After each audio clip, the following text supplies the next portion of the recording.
ఒక 1 month నుంచి actually ఈ తెలంగాణ క్రికెట్ అసోసియేషన్ గురువారెడ్డి వాళ్ళందరూ కూడా తప్పుడు ప్రచారాలు ప్రెస్లో చేస్తూ విశాఖ ఇండస్ట్రీస్ ఎవరైతే రాజీవ్ గాంధీ క్రికెట్ స్టేడియంని స్పాన్సర్ చేసినారో 2004లో వారిపైన అన్ని తప్పుడు ప్రచారాలు ప్రెస్లో కూడా అప్పుడు నమస్తే తెలంగాణ ఇతర వాళ్ళు కూడా హెచ్సిఏలో లూటీ అని చెప్పి ఒక స్టోరీ వేసినారు. మేము వారికి నోటీస్ ఇచ్చాం, డిఫమేషన్ నోటీస్ కూడా ఇవ్వడం జరిగింది. ఎందుకంటే ఫ్యాక్ట్స్ ఏమున్నాయంటే అప్పుడు ఆ రోజులలో క్రికెట్ అసోసియేషన్లో పైసలు లేవు, స్టేడియం కట్టాలి. అప్పుడు రాజశేఖర్ రెడ్డి గారు ఉన్నప్పుడు మా అన్న వినోద్ గారు వారు మాట్లాడి ఆ రోజులలో ల్యాండ్ కూడా హైదరాబాద్ క్రికెట్ అసోసియేషన్ కి ఇప్పించడం జరిగింది. శివలాల్ యాదవ్ గారు సెక్రటరీ ఆఫ్ ద అసోసియేషన్ ఉండే చాలా చోట్ల తిరిగారు, ఇంక్లూడింగ్ మీటింగ్ సోనియా గాంధీ గారు ఆ రోజులలో 2004లో యూపీఏ ప్రభుత్వం ఉండింది. ఎవరన్నా స్పాన్సర్ వస్తే బాగుంటుందని చెప్పి ఆ రోజులలో ఇండియన్ ఆయిల్ కార్పొరేషన్ నుంచి నిధులు తేవడానికి ట్రై చేయడం జరిగింది. కానీ ఎక్కడ సక్సెస్ఫుల్ కాలేదు. అప్పుడు శివలాల్ యాదవ్ గారు మా నాన్నగారు కాకా వెంకటస్వామి గారి దగ్గరికి వెళ్ళి ఈ సిటీలో ఒక మంచి స్టేడియం ఉంటే బాగుంటుంది, మీరు మీ కొడుకుకు చెప్పి విశాఖ ఇండస్ట్రీస్ ని స్పాన్సర్ చేయమని చెప్పి కాకా వెంకటస్వామి గారిని వారు రిక్వెస్ట్ చేయడం జరిగింది. కాకా వెంకటస్వామి గారి ఆదేశాల ప్రకారంగా విశాఖ ఇండస్ట్రీస్ కూడా ఏదో మంచి స్టేడియం వస్తుందని చెప్పి స్పాన్సర్షిప్ తీసుకోవడం జరిగింది. అప్పుడు నిధులు కూడా విశాఖ ఇండస్ట్రీస్ ఇచ్చారు. నిధులు ఇచ్చిన తర్వాత హైదరాబాద్ క్రికెట్ అసోసియేషన్ అగ్రిమెంట్ అయింది. తర్వాత వారి ఎగ్జిక్యూటివ్ కమిటీ మెంబర్స్ వారు అప్రూవ్ చేసినారు. Hyderabad cricket association annual general meeting లో కూడా ఈ అగ్రిమెంట్ ఒప్పుకొని దాని తర్వాత మాతోని అగ్రిమెంట్ చేయడం జరిగింది. ఐపీఎల్ వచ్చినప్పుడు హైదరాబాద్ క్రికెట్ అసోసియేషన్ వారు లేదు ఐపీఎల్ కి మేము రైట్స్ ఇవ్వము అని చెప్పి అప్పుడు హెచ్సిఏ వాళ్ళు చెప్పడం జరిగింది. హైకోర్టు అప్పుడు ఆ రోజులలో ఐపీఎల్ రైట్స్ కి కూడా విశాఖ ఇండస్ట్రీస్ కి రైట్స్ ఉంటాయని చెప్పి ఆర్డర్ ఇవ్వడంతో సుప్రీంకోర్టుకి వెళ్లారు హెచ్సిఏ. సుప్రీంకోర్టు కూడా ఒప్పుకుంది, లేదు ఐపీఎల్ రైట్స్ కి విశాఖ ఇండస్ట్రీస్ కి ఇవ్వాలని. ఎందుకంటే మా వ్యతిరేకంగా ఉన్న గ్రూప్ పవర్ లో ఉన్నప్పుడు మాకు సతాయించనీకే కావాలని స్టాండ్ తీసుకోవడం జరిగింది. 2011లో ఆర్బిట్రరీగా అగ్రిమెంట్ విత్ విశాఖ క్యాన్సిల్ చేసి అగ్రిమెంట్ లో ఒక క్లాజ్ ఉండింది, ఆర్బిట్రేషన్ ఉండాలి, ఆర్బిట్రేషన్ నిర్ణయం తీసుకోవాలని చెప్పి ఆర్బిట్రేషన్ లో కేసు చాలా రోజులు నడిచింది. తర్వాత ఆర్బిట్రేషన్ వారు ఒక నిర్ణయం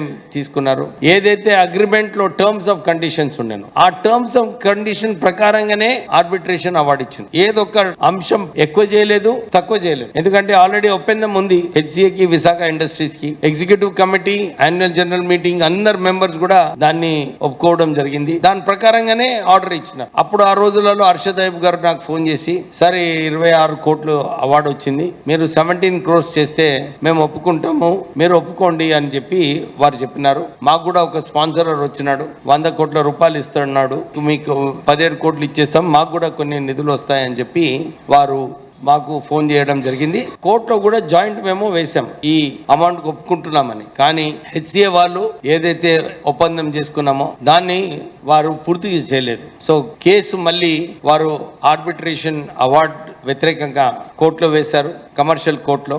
కమర్షియల్ కోర్టు కూడా ఆర్బిట్రేషన్ అవార్డు ఏదైతే ఇచ్చినారో దాన్ని ఫేవర్ లో ఆర్డర్ పాస్ చేశారు. తర్వాత మళ్ళీ హెచ్సిఏ హైకోర్టుకు వెళ్ళింది. హైకోర్టుకు వెళ్ళి కూడా దీని వ్యతిరేకంగా తీర్పు ఇవ్వాలని చెప్పి పిటిషన్ వేయడం జరిగింది. హైకోర్టు కూడా హెచ్సిఏ వ్యతిరేకంగా Visakha industries in favour high court order ఇచ్చింది. తర్వాత వాళ్ళు సుప్రీంకోర్టుకు వెళ్ళినారు దీని వ్యతిరేకంగా. సుప్రీంకోర్టు కూడా మీరు అగ్రిమెంట్ చేసుకున్నారు, మీరు అగ్రిమెంట్ ప్రకారంగా మీరు తీసేయాలన్నప్పుడు మీరు వారికి రైట్స్ ఇవ్వాలి, 15 సంవత్సరాలు మీరు రైట్స్ ఇవ్వలేదు, ఎందుకంటే క్యాన్సిల్ చేసినారు కదా 2011లో. పోయిన సంవత్సరము మీరు వారికి రైట్స్ ఇవ్వలేదు, మీరు ఈ జడ్జ్మెంట్ ని మీరు ఇంప్లిమెంట్ చేయాలని చెప్పి సుప్రీంకోర్టు కూడా మా ఫేవర్ లో ఆర్డర్ ఇవ్వడం జరిగింది. దాని ప్రకారంగానే సిటీ సివిల్ కోర్టులో ఈ డిగ్రీ ఏదైతే అయిందో విశాఖ ఇండస్ట్రీస్ ఫేవర్ లో దాంట్లో కేసు వేయడం జరిగింది. ఇంకా కేసు నడుస్తుంది. నిధులు అన్ని పేపర్లలో, ప్రెస్ మీడియాలో, సోషల్ మీడియాలో అన్ని చోట్ల నిధులు ఇచ్చేస్తున్నారు విశాఖకు అని చెప్పి దుష్ప్రచారం చేస్తున్నారు.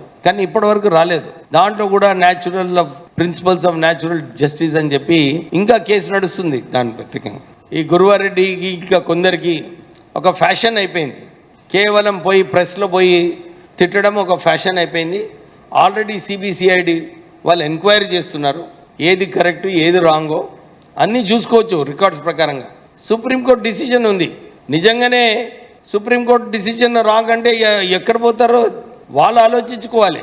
కానీ కావాలని ప్రెస్లో పోయి సోషల్ మీడియాలో ఇలాంటి ప్రచారం చేయడము ఇది సరైన పద్ధతి కాదు.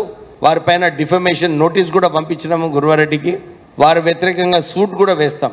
ఎందుకంటే కంపెనీకి అసలు కష్టకాలంలో ముందుకొచ్చి స్పాన్సర్షిప్ తీసుకుంది. ఇంకా మేము ఎక్కువ అగ్రిమెంట్ ప్రకారంగానే మా రైట్స్ అడుగుతున్నాం. మాకు ఎట్లయితే రైట్స్ ఇచ్చున్నారో ఇతర స్పాన్సర్స్ కూడా ఇచ్చారు. బికాజ్ వీఆర్ ఫస్ట్ స్పాన్సర్, మా రైట్స్ డిఫరెంట్ ఉంటాయి వేరే కన్నా. అంటే అప్పుడు ఎవరు లేరు కదా. కన్స్ట్రక్షన్ ఆఫ్ ద స్టేడియం అయిన తర్వాత ఇతర స్పాన్సర్స్ వచ్చారు. So their conditions are different. ఎవరు కూడా అందరూ విశాఖ ఇండస్ట్రీస్కి అవార్డు వచ్చిందని చెప్పి ప్రెస్లో రాస్తున్నారు. కానీ మాకు 15 సంవత్సరాలు ఏదైతే మా అడ్వర్టైజ్మెంట్ రైట్స్ పోయినాయో, మా రైట్స్ ఏదైతే కూలిపోయినాయో దాని గురించి ఎవరు మాట్లాడటం లేదు. మాకు ఇవ్వాలి కదా మా రైట్స్. ఇట్స్ అ అగ్రిమెంట్, ఫ్రీగానైతే లేదు కదా. ఇట్స్ అ స్పాన్సర్షిప్ మీనింగే అది. మీరు ఇన్ని నిధులు ఇస్తే మేము మీకు ఈ రైట్స్ ఇస్తామని చెప్పి ఆ meaning of sponsorship is that. So వీళ్ళు ఎంత దుష్ప్రచారం చేసినా కానీ మళ్ళీ ఒక నిన్న మంత్రి గారు కంపెనీలో తీసుకుంటున్నారని చెప్పి అదొక హెడ్లైన్స్ న్యూస్ పేపర్స్లో. నేను రిక్వెస్ట్ చేస్తున్నాను న్యూస్ పేపర్స్ కూడా ప్లీజ్, ఎందుకంటే మేము ఆల్రెడీ సఫర్ అయినాం దీంట్లో. మా మీద తప్పుడు వార్తలు వారు ప్రెస్లో మాట్లాడినప్పుడు మీరు ప్రశ్నించాలి వాళ్ళని. వారికి యాక్చువల్లీ టీసీఏకి ఏం వస్తున్నాయా?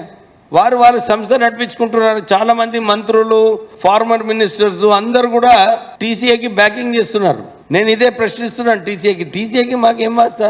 అదిగాక నేను విశాఖ ఇండస్ట్రీస్ ద్వారా ఇప్పటి వరకు 3-4 టోర్నమెంట్స్ మేము డిస్ట్రిక్ట్ క్రికెట్లో మేము స్పాన్సర్ చేయడం జరిగింది. ఎవరు కూడా చేయలేదు. మొత్తం ఇంటర్ డిస్ట్రిక్ట్ టోర్నమెంట్సే మేము పెట్టినాము. నేను ఇంతకుముందు కూడా అనౌన్స్ చేసిన ఈ నిధులు ఏదైతే వస్తాయో ఇవి కూడా మేము క్రికెట్ కోసమే ఖర్చు పెడతామని చెప్పి నేను అనౌన్స్ చేసిన 3-4 సార్లు. దాని గురించి ఎవరు మాట్లాడటం లేదు. ఇప్పుడు కూడా ఏదైతే నిధులు వస్తాయో డెఫినెట్లీ మేము క్రికెట్ కోసం వాడతాము. అండ్ రూరల్ క్రికెట్ ఎస్పెషల్లీ మేము ఇండిపెండెంట్లీ కూడా రూరల్ క్రికెట్కి ప్రమోట్ చేయడానికి మేము డెఫినెట్లీ స్పాన్సర్ చేస్తాము. అండ్ ఏదైతే హైదరాబాద్ క్రికెట్ అసోసియేషన్ అన్నా, టీసీఏ అన్నా, వారి సంస్థలు ఉన్నాయి. వాళ్ళు they are free to manage their own affairs. Thank you. స్వచ్ఛంగా, సహజంగా పోషకాలు నిండిన ఎస్ఆర్కే డైరీ పాలు మరియు పాల పదార్థాలని ఎంచుకుందాం.